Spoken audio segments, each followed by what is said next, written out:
Biden membanjiri ekonomi dalam negeri Amerika dengan stimulus keuangan 1,9 triliun dolar, atau kalau orang awam membacanya printing money, maka Tiongkok juga pakai strategi yang sama, namun beda target market. Kita setuju tidak setuju, tahu sekali Tiongkok adalah negara agresor ekonomi. Kirinya, kalau ada perusahaan BUMN Tiongkok di suatu negara, itu artinya negara tersebut sedang diagresi ekonominya, bukan agresi militer, cara penjajah atau cara Amerika yang kuno itu. Namun sekali lagi adalah agresi ekonomi. Setelah agresi ekonomi atau serangan ekonomi, maka negara tersebut dikolonialisasi. Sumber daya alam negara tersebut pasti dikeruk habis. Yang kedua adalah kalau ada digital marketplace milik Tiongkok di suatu negara, baik tadinya milik lokal lalu diambil oleh Tiongkok, itu pastinya pasarnya negara tersebut sedang diagresi, sedang diserang. Pasar sebuah negara diserang, awalnya pasarnya dulu dikuasai, lalu jaringan distribusinya dikuasai, kemudian jaringan produk Tiongkok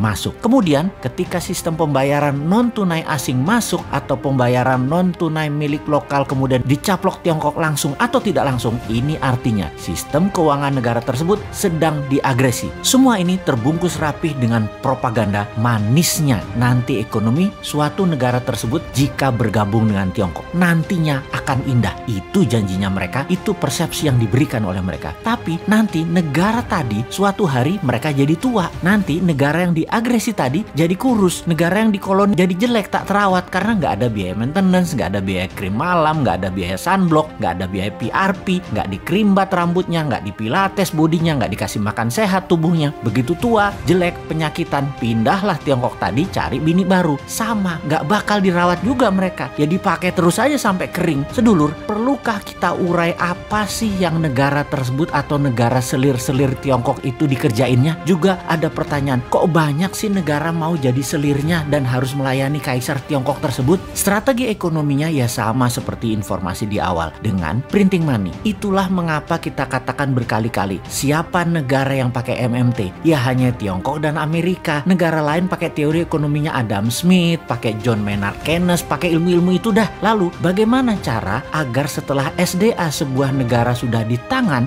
agresi berikutnya adalah pasar digital atau marketplace, dan setelah itu apa lagi? Yang dilakukan adalah mencekik ekonomi kelas bawah dengan mendapatkan dolar dari negara yang diagresi agar kering mata uang internasionalnya, agar kering mata uang multi currency negara yang diagresi tersebut. Tiongkok memberikan insentif di dalam negerinya. Insentif setiap dapat dolar dibayar renminbi 3 kali lipat. Misalnya baju batik dicetak di Tiongkok, dijual di marketplace. Batik Indonesia, buatan Indonesia, harga pasarannya adalah Rp150.000 untuk atasan. HPP Garment di Solo katakan Rp80.000. HPP ini harga pokok di mana-mana di seluruh dunia ya 11-12 lah. Pasti orang semua bahannya sama, hitung-hitungannya pasti sama. Di marketplace tadi dijual Rp50.000 loh atasan tadi. Itu pabrik di seluruh dunia juga bingung. Mereka bisa jual Rp50.000 di bawah HPP. Apa untung? Jadi panik lah para reseller. Borong barang Cina tadi, borong barang Tiongkok tadi, jual di offline, jual di online, di tempat lain harganya Rp80.000. Pabrik di Pekalongan, pabrik di Solo, pabrik di Bandung, kemudian ya mati bertumbangan. Produksinya nggak ada yang nelen, nggak ada yang beli. Itulah strategi membunuh produksi, membunuh ekonomi UKM di sebuah negara. Lalu si pengusaha Tiongkok yang dapat $4 per baju tadi, untung dagangnya bagaimana? Oh ya rugi kalau secara dagang. Modal dia kan tetap aja Rp80.000. Tetapi ketika $4